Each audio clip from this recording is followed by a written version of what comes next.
Hey, this is the disaster du jour. This is a Zenith model S14055 record changer. This was their first multi-speed, all-speed record changer, made in 1953.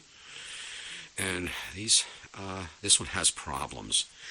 The number one, I don't know which is the worst problem. We're going to go through all of them here. To begin with, this has some unique features, which I like. The features I like, but the execution is, at this point, pretty poor.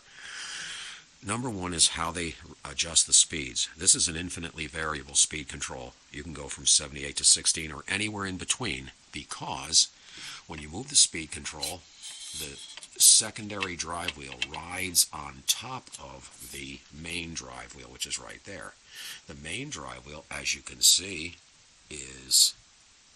has turned into a Death Valley days routine, and the rubber is absolutely shot, and I'm going to have to try to re-veneer that. That's not one of the wheels they normally rebuild because it's a huge drive wheel. So I'm going to try to rebuild that one myself, see what happens. The secondary drive wheel is full of flat spots, so that's got to be done too.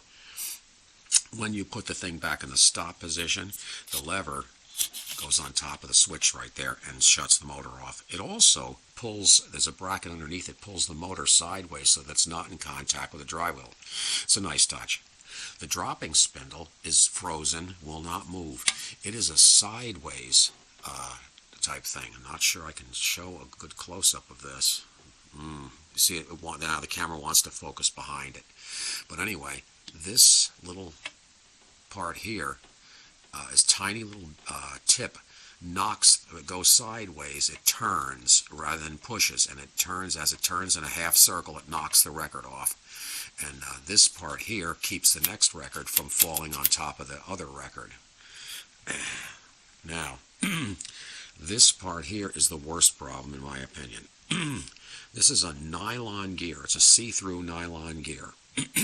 This is part of the indexing of which tells the arm where to go, whether a 12-inch, 10-inch, or 7-inch record.